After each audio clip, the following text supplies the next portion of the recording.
Hello, great to have you with us if you're watching live. Again, if you're listening back to the podcast, thank you so much for joining us. Gorgeous weather here in Yorkshire today, which is frustrating for being inside, and I hope you're keeping well and the weather's nice where you are. Really fascinating chat today. In the past, I've been talking to people I already know and have met before, but this is a new one for me where I'm talking to someone who I'm meeting for the first time, which is really exciting. So thank you so much for being with us, Frances. Really. Pleasure, David. Nice to meet you this way, and I hope in person one day before too long. Fingers crossed. It all kicked off, didn't it, and stopped us, but one day we will. Yeah. Fingers crossed, yes. Well, so there's so much I want to talk to you about, and there's so many nice milestones coming forward as to what you've been doing. One thing I've been really keen on starting these podcasts with is asking you to describe yourself, what it is that you do, and the projects that you have. Okay, well, I'm Fran Wilson. My writing name and my online persona is the Cross-Eyed Pianist. I'm a blogger on classical music and with a specific focus on piano playing and the sort of more esoteric aspects of being a pianist.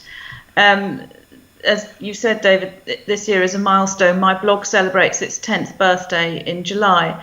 And what began as a kind of practice diary when I returned to playing the piano seriously after a 20-year absence has turned into this extraordinary thing that's read worldwide, has a large readership for a specialist site, and everything I do now really has spun off that. So the other work that I do, I was a piano teacher when I lived in London, and now I've reinvented myself as a music PR. It kind of all connects back to the blog, which is really interesting, and I never intended any of this. It's kind of happened organically, which is nice in a way, because it's meant that I can kind of keep control of it as well. So it seems rather extraordinary reflecting on the last 10 years. Goodness, what sort of drove you to start the blog in the first place? Obviously, it's quite an undertaking when you think about, or especially now with the amount of work you have to put into and invest. What drove you to start writing about your experiences with the piano and also interviewing other musicians? Well, in fact, I'd been blogging for some years before under the persona The Demon Cook, because I had a reputation amongst our friends for being a good cook, and somebody said to me, "Oh, you should write a recipe book." And I thought, well, there are hundreds of recipe books out there, and I don't really cook original things. I just cook other people's recipes. But I started blogging about, the experience of cooking, and so I got the hang of how to blog, and knew that to do it successfully, one needs regularly updated content and a decent design.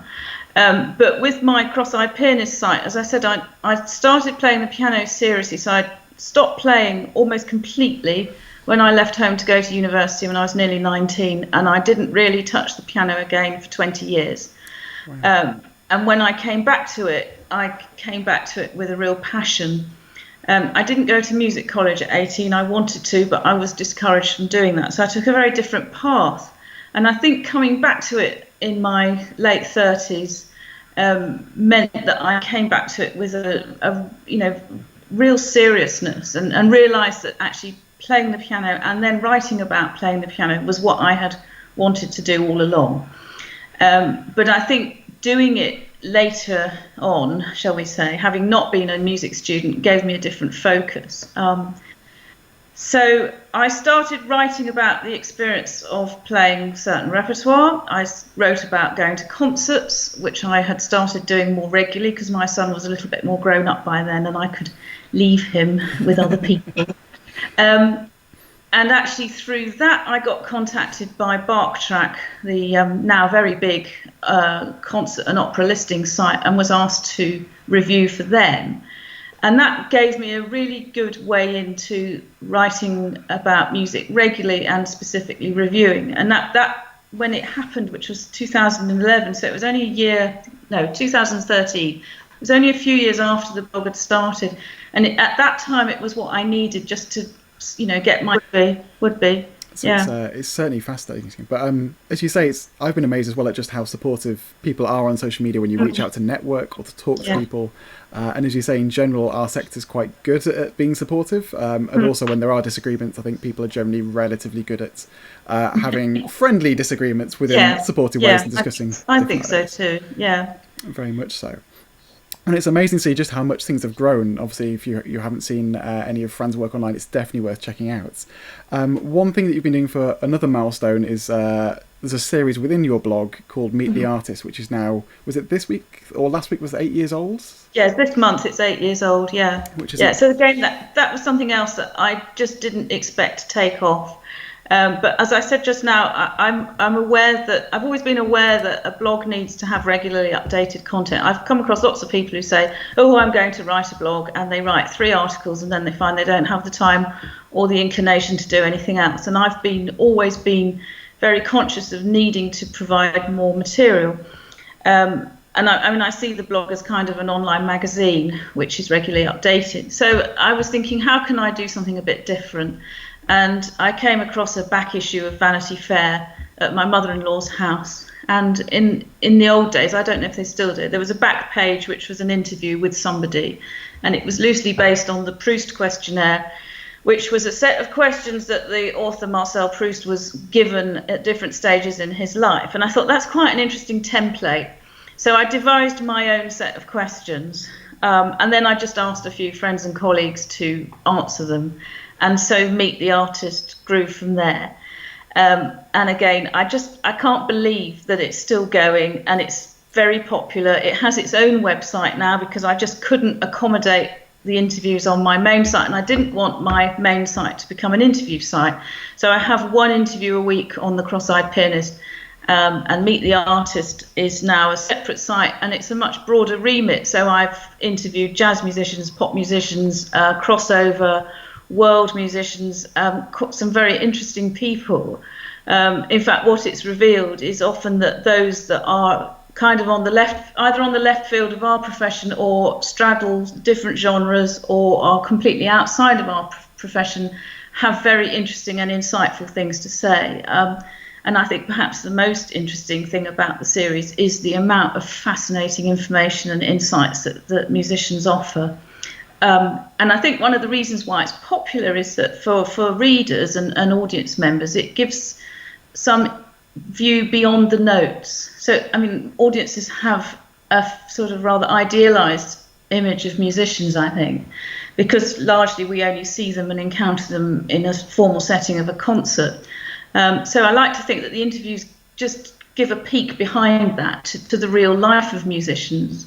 And actually, curiously, I've just been reading one of your articles before we started chatting, talking about musicians performing from their homes as they are now. I think that this is actually a very positive thing because it breaks down the barriers that exist in our profession, and to see musicians at work in homes which look like our homes, ordinary homes. They're ordinary people. They don't exist in gilded cages. They don't live in ivory towers, and they don't have a sort of Listian salon with a chaise lounge and lots of gold swag curtains, do they? Well, I do downstairs, but I keep it informal up here just in case.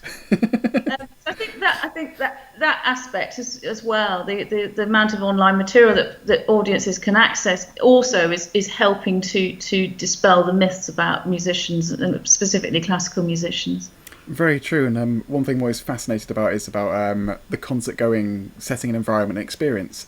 And in reality, there's nothing that we've done massively to change it since around the 1920s and things. And sort of not at all. No. Electric lights are mainly the most recent innovation as to what's been going on, and maybe tannoy systems for when to come back from the bar. Yeah. So as you say, it's fascinating that now we're seeing these unique different insights that we haven't seen before, which is a potentially a really nice, unexpected positive within this situation. It is. I think so. Yeah. Well, you have such a finger on the pulse, I imagine, for speaking to so many musicians constantly, and I imagine you must get so many more submissions to Meet the Artist series than you're able to publish. So before we move on to how people are currently doing, what are some of the standout stories and things that have come from the series in the past that have really stuck out? Because must be quite some unexpected things or avenues at certain points, as well as the big names. Gosh, that's really put you on the spot, I know. It's a difficult question, because I think there's over 300 interviews. Which you have all to hand. So one of the questions is, what is your most treasured possession, which is directly taken from the Proust questionnaire. And lots of people will obviously cite their instrument. But one respondent, one of the early ones, a composer, I won't name him, but you can look up the interview, in response to that question, he said, as a holy relic of Cardinal John Newman. So Newman wrote the text of Elgar's Dream of Gerontius, and I thought that was an incredible response. Somebody else had a conductor's baton that had belonged to a famous conductor from another era. So they were curious pieces of memorabilia which people obviously hold very dear.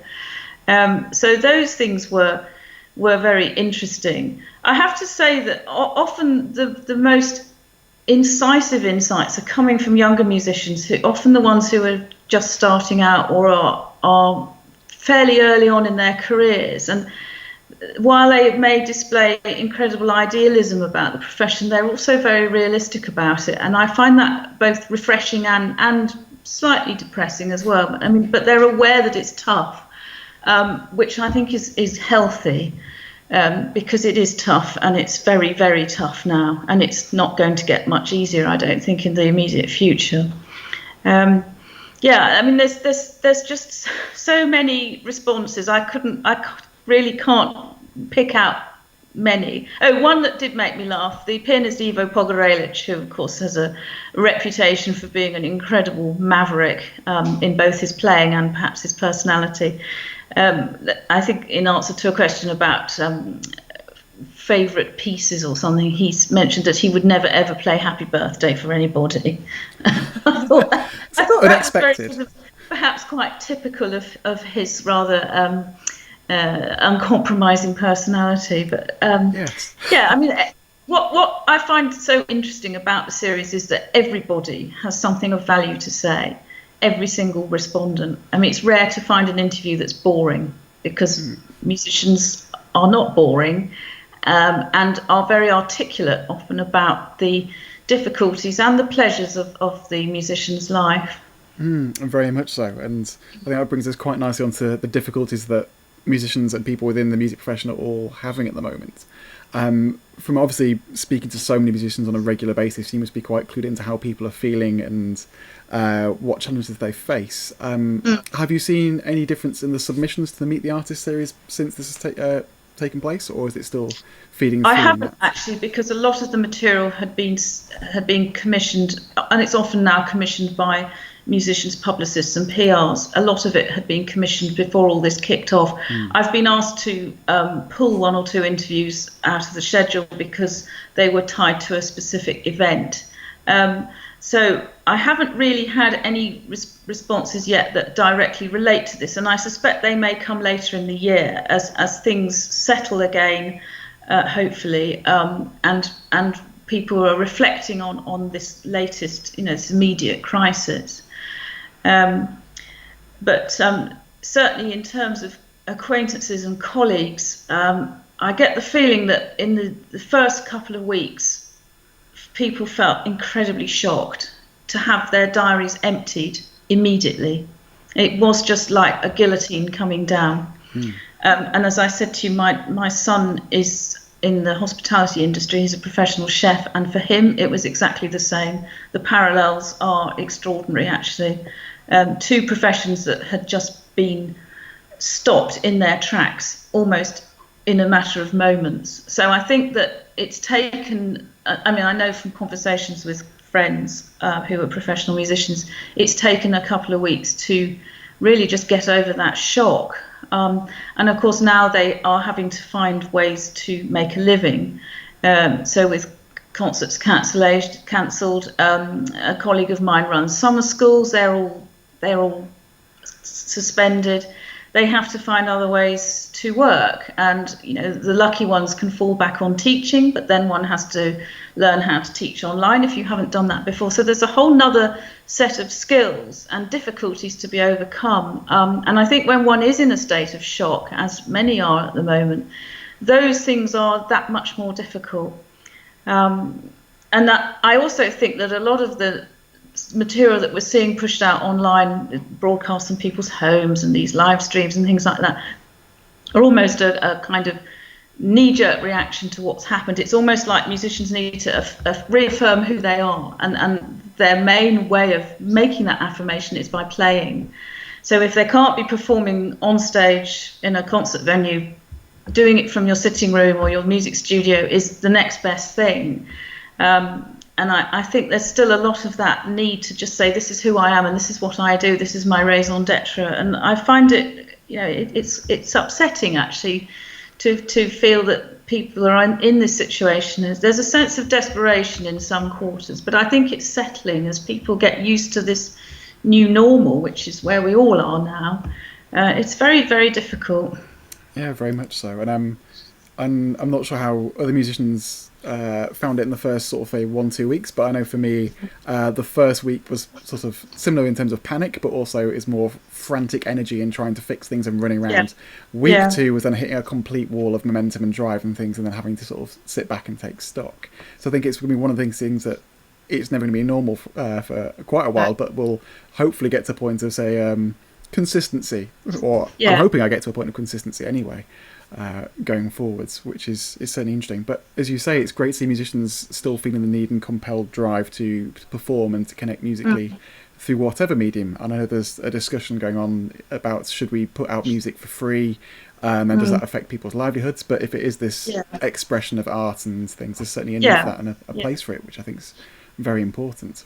One thing that I haven't got on my list of questions, but I'm suddenly thinking of, you obviously do elements of reviewing, and in the past have done it for Barktrack and things, and I know that Barktrack have been furloughed as well. How do you feel this is going to affect music critics and reviewers and their element? Because obviously they're a vital part of the sector, and not only are there now no concerts going on in the effect that they can go to, it's a very different medium for reviewing online content, which there may not be an appetite for.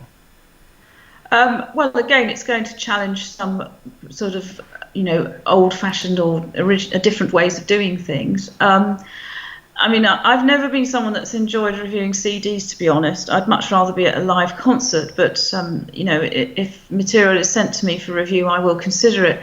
I mean, there's a whole raft of critics out there who are very, very highly skilled in reviewing CDs, and I don't see why they shouldn't adapt to reviewing online content as well, and I'm sure they will.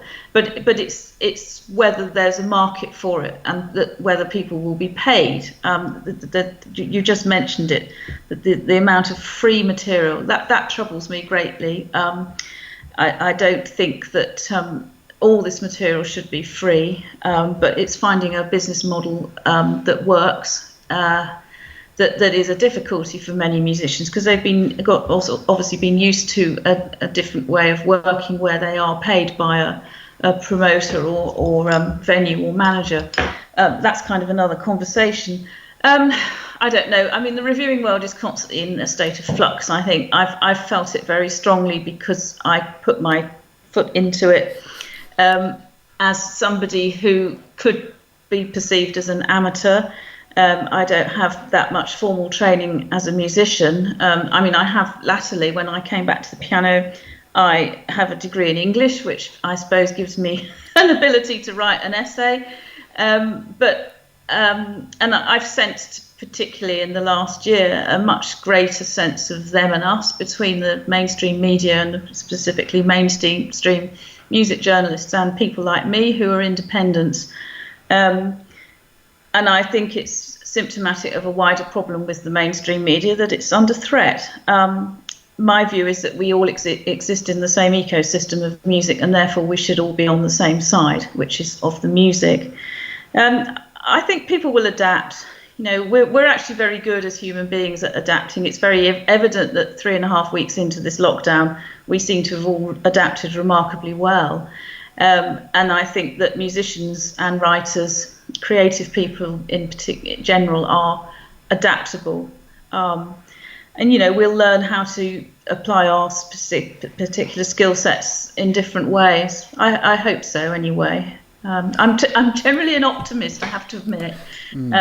That's my nature, is to be optimistic about these things. And those that can't adapt will have to just they'll have to do something else, I think, is the short answer.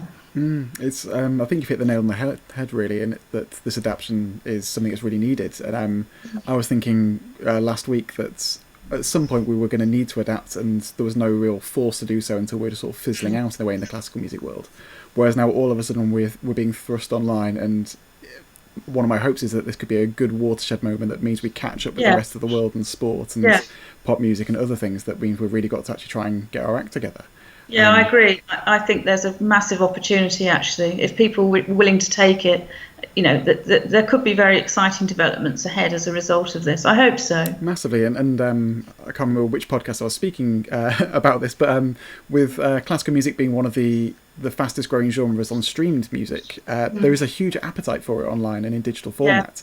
So it's not that we're trying to flog something that's really uninteresting and won't resonate online and we're banging our head against the wall. There is this appetite there, which means hopefully there's then an audience and an income possibility going forwards, which is great. Yeah, I hope so. Very much so. Well, one thing you mentioned is obviously that people are now adapting and trying new things, and this isn't something that's new for you, because obviously you'll have had to do this in the past in creating your blog and learning how to find a market and promote yourself. And it's not just the blogging that you do, but you also now do PR for other musicians and festivals and things as well. Yes. What sorts of skills and things have you learnt over the years that you feel could help other musicians going forwards? Again, looking into crystal ball and putting you onto the spot with things. Do you mean in terms of publicity? Yes, so sort of how to promote themselves in the digital world. Well, I don't like the word content, but it is a current word, and I think that good content is incredibly important. I get sent a lot of press releases because I'm kind of at both ends now as a blogger and a PR. So I often get sent material from other PRs, and a lot of it is very good, but there are some pieces that I get sent where I just think, okay, 7 paragraphs of blurb, and the crucial information is in the final paragraph at the bottom of the email. I'm not going to scroll down that far, I'm afraid. So my premise is that you need to get your message across in the first paragraph, and if you can't do that, then you need to go away and think about how you're going to do it. And I think that well-written press releases, good quality photographs and other material like video links are very important. I also think that if musicians are self-promoting, that using the social networks like Twitter in particular gives them a way of getting in touch with audiences and potential audiences. And going back to what I was saying earlier about breaking down barriers, I think that Twitter's very good at that. You can talk to a famous musician. You can chat to a famous musician through Twitter. And this is one of the ways that I drew candidates for the Meet the Artist series. And then I would actually go to the green room after the concert and meet the person in person. And so having made that contact online, it made the conversation in the green room that much easier. And audiences like that. They like to feel connected to musicians. And most musicians also want to meet their audiences. So I think one should not be afraid about making those connections and to be amenable to it. Again, the younger ones are often more receptive and happier to do that. So I think a slightly more relaxed approach to these kinds of things are important. I think there's also a fine line between self-promoting and just kind of coming across as a massive ego. And, nobody likes what I call an ego tweeter. So it's the person who tweets about themselves all the time. And I've found that this is something I've learnt in the last sort of 18 months of doing PR almost as a full-time job, is that, one's trying to advertise or promote the same thing, for usually a concert in my case, for several weeks in advance of the actual date. And you're so you're trying to say the same thing every time, which is, buy the tickets to this concert.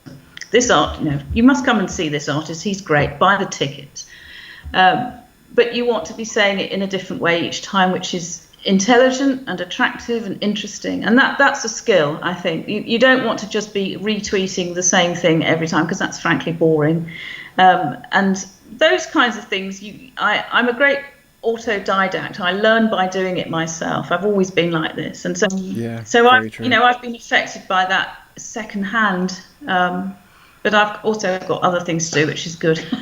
Yes, multi-revenue streams are now more vital than ever, I think. Similarly, I was in the same situation of between contracts, and it just seemed to happen to be bad timing on that front, so I certainly empathise. I think you have the nail on the head there in terms of people are so much more generous with their time when they're contacted by people. I'm still amazed looking at my connections in the past where I've been cheeky and sent a direct message, which I thought was very ambitious, where people sort of say yes straight away to ideas and offer their time or thoughts. And then also, as you mentioned, being creative and not just retweeting and doing the same thing over and over again. It's trying to find new and creative ways of talking about who you are, which is really fascinating. I think actually, by not going to music college, this may have potentially been of benefit, because I found that my narrative, probably unintentionally from being there, was that things had to be perfect before you got started. And you're learning by doing process and making mistakes is something that I found quite unnatural at the beginning, but it's now something I do as well. So I think that could be a nice positive from not having been at music college. I'm convinced of it now. Now that I've spent 10 years in the world of classical music, I am certain that if I had gone to conservatoire, my love of music would probably have been quite seriously eroded. I adore music, and I specifically adore classical music and the piano, and I always have done from when I was very young. But I have met students, conservatoire level students, who have become disillusioned very quickly. The kind of constraints of the system, rather inward-looking, traditional aspects of gatekeeping, which is an area of classical music that interests me a lot at the moment, it can be very restrictive and very off-putting. And the other thing that troubles me is that not many conservatoires are actually teaching entrepreneurship and how to promote, PR, those kinds of things, because there's this idea, I think, in our world that being businesslike is a dirty word. And unfortunately, the agents don't just come knocking at your door. You have to have done something exceptional, like win a competition, or just, it doesn't work like that. So I think that music colleges have to be much more open-minded in those areas. So I'm glad I didn't go. I did other things after I graduated. I worked in academic publishing for 10 years, and actually worked in direct marketing when I was doing that. In the old days, when we would send out letters in envelopes and did old-fashioned mail shots. This is pre-internet. I'm that old.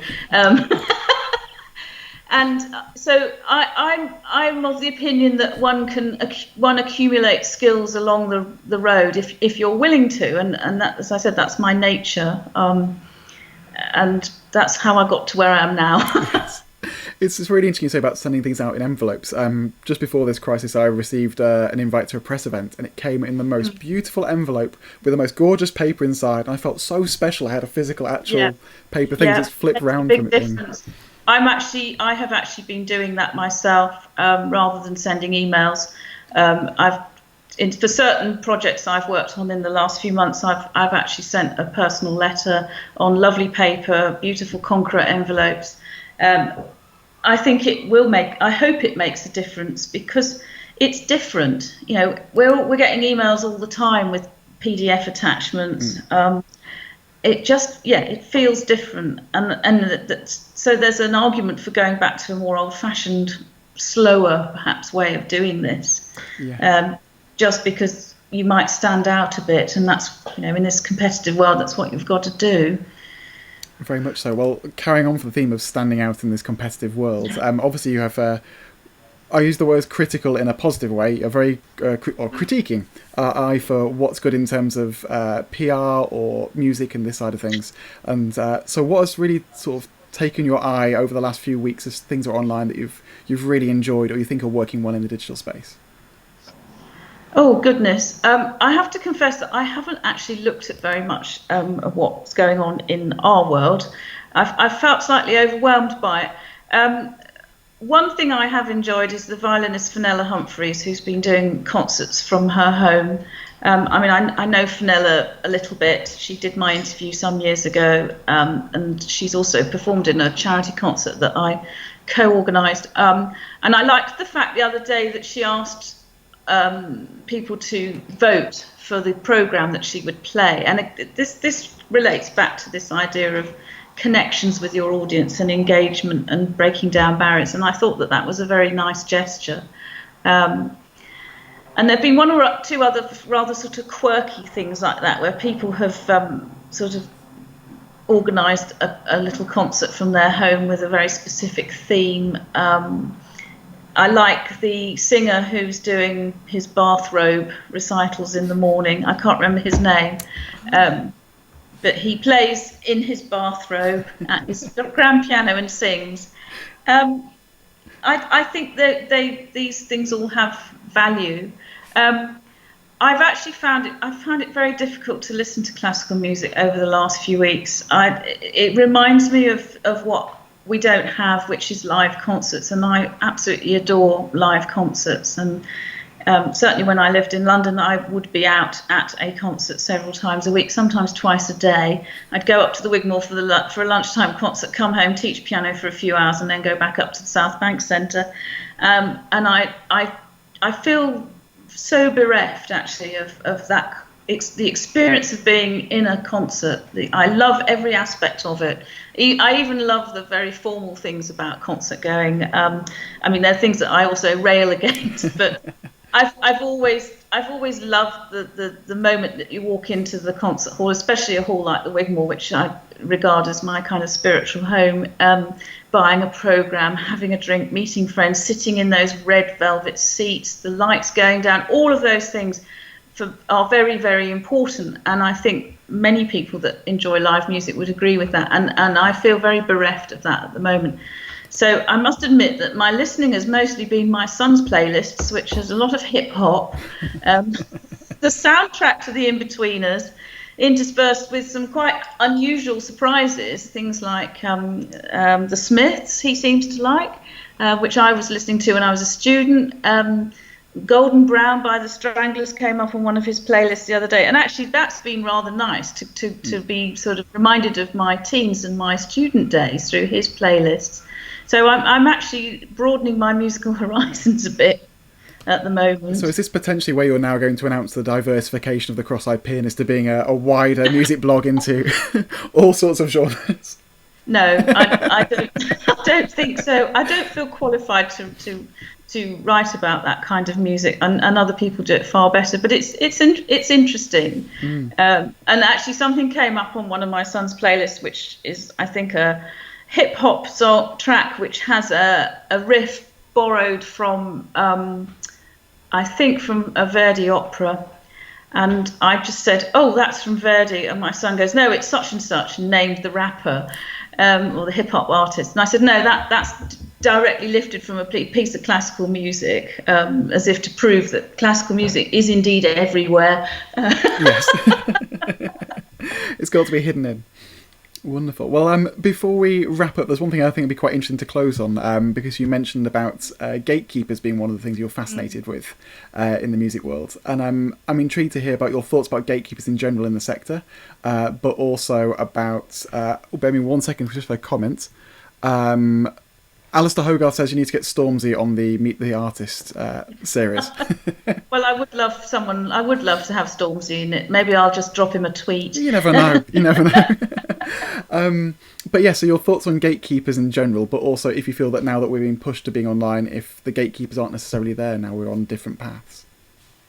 I think gatekeepers exist everywhere, and I mean, we come across them a lot in our world. They take the form of critics, teachers, agents, promoters, other musicians. They exist in the conservatoires. They exist in private teaching.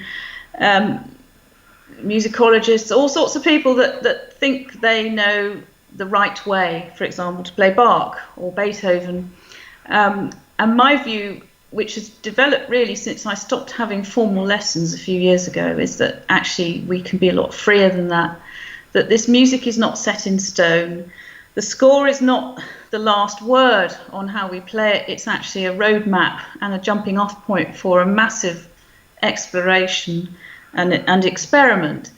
And I think that this period may encourage people to step away from those rather narrow views about how certain repertoire should be played. It doesn't apply to all repertoire. I think there are certain composers who are on pedestals whose music we mustn't touch. We must be very reverential of it. And I actually think that the composers wrote the music to be played, and they're not particularly fussed about whether you begin an ornament on the beat or not. It's become very, very precious. I mean, this is something that developed really at the end of the 19th century.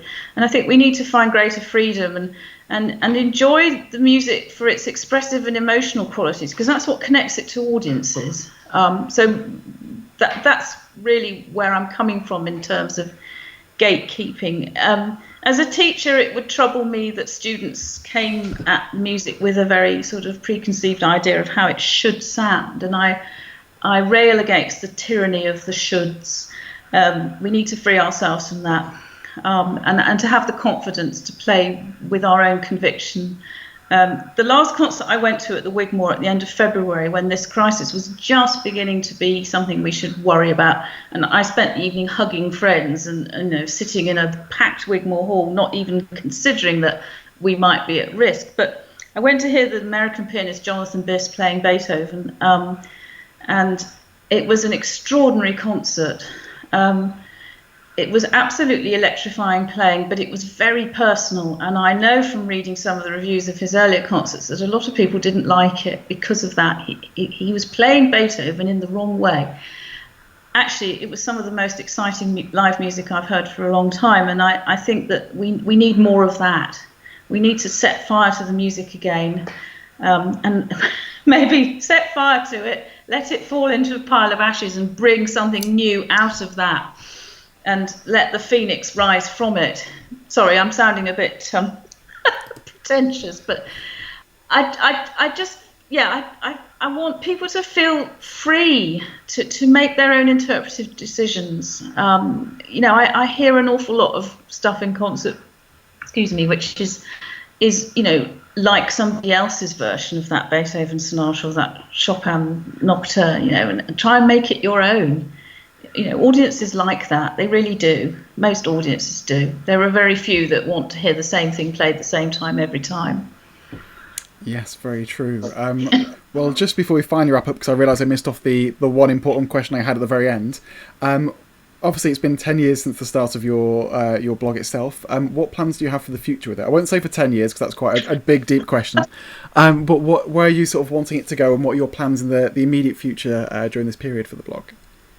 Well, I actually don't know the answer to that. I had a period of feeling quite miserable about it earlier in the year, because I had a touch of writer's block because I was doing lots of other things and therefore not able to write many articles. And I thought, I'm running out of steam. And I thought the worst thing would be to keep going but not to be writing particularly good quality or interesting articles. And then something happened, and I found that I was writing again and enjoying it. It will continue as long as I'm interested enough to do it. I don't really know where it's going in the next 10 years. I need to find some new direction for it, I think, to keep it interesting and keep it current.